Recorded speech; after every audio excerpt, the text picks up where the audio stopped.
안녕하세요. 건물이 있는 토지만 낙찰받는 경우 주택수에 포함됩니까? 여러분한테 질문 드릴게요. 땅이 있고 건물이 있어요. 근데 건물은 주택이에요.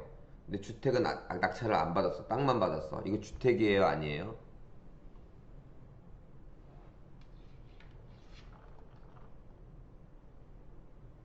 아니, 땅만 받았는데 그걸 주택수에 포함시키는 게 말이 됩니까? 주택이 있는 땅만 받았는데 그게 주택에 포함시키는 게 말이 되냐고. 제가 왜 흥분하고 있을까요? 웃으면서 아예 땅만 있는 건 주택에 포함되는 게 말이 안 되죠. 이렇게 말하면 화 안 난 거고. 아니, 땅하고 건물이 있는데 이게 주택이라는 이유로 땅을 낙찰받고 받았는데 그게 주택이 된다는 게 말이 됩니까? 라는 건 좀 심각한 얘기를 하는 거죠, 제가. 1가구 2주택에는 포함되지 않습니다. 그럼 뭐가 포함돼? 그런데 종부세는 포함이 됩니다. 주택으로 본다는 얘기예요. 그러니까 보유에 관련된 세금은 땅만 갖고 있더라도 주택으로 들어가고 비싸게 내고요. 파는 거를 내가 땅만 파는데 그걸 양도차익을 2주택으로 볼 수는 없겠죠. 그런데 가장 심각한 게 있어요. 심각한 거. 이게 그 전 정부에 너무 많은 부동산 정책, 규제 정책이 있다 보니까 그게 실제로 반영되는 것들이 실제 사례가 없는 것들도 있고 드문 경우가 되게 많지 않습니까? 그러다 보니까 이상한 거, 뭐 보유세는 내는데 파는 거에 대한 양도세는 안 내고 말이야. 안 낸다는 게 아니라 다주택자에 대한 양도세는 안 낸다는 얘기입니다. 이런 게 막 있다 보니까 헷갈리는 거야. 자, 그런데 어떤 분양회사에서 이런 일이 있어요. 너는 주택에 대해서 보유세를 내니까 너는 주택을 갖고 있는 거다. 나 주택 없는데요? 굳이 있는 거라고는 땅 하나 있는데요? 너 이거 보니까 주택 부지 보유세 내네. 넌 안 돼. 뭐가? 분양 신청이.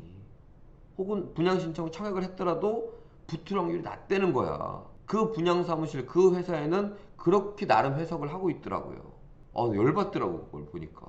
화 좀 덜 낼게요. 그래서 이게 좀 뭔가를 이제 안정화되는 단계가 이번 정권에서 있었으면 하는 바람입니다. 세무사님도 좀 이렇게 꼬우면 몰라. 모른다기보다는 아직 그런 사례가 없으니까 이럴걸요? 이렇게만 대답하는 정도의 사례가 많습니다, 현재. 추정보들님이 이런 얘기 하셨는데, 초보자들 주의해야 하는 주택집은 1%라도 있으면 다주택자입니다. 이거 맞아요.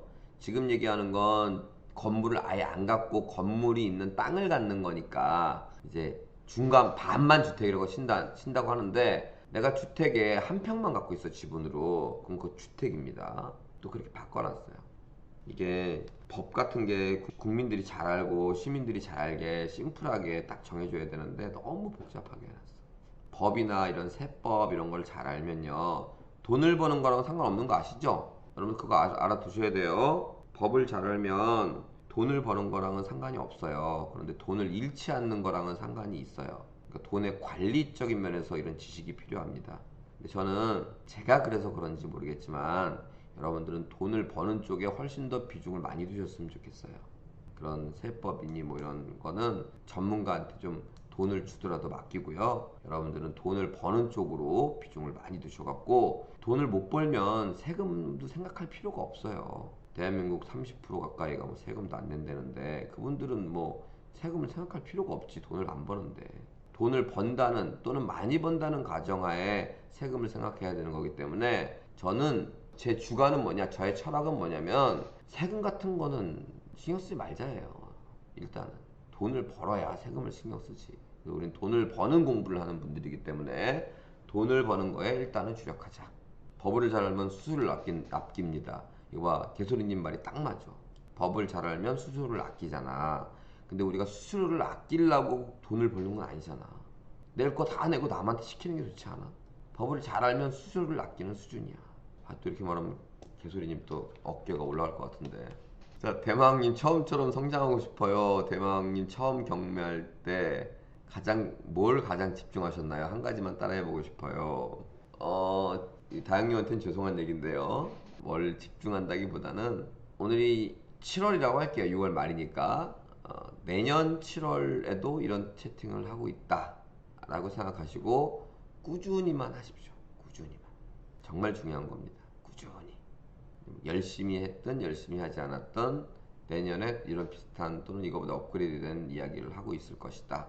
이게 꾸준히 하는 거를 추천드리도록 하겠습니다.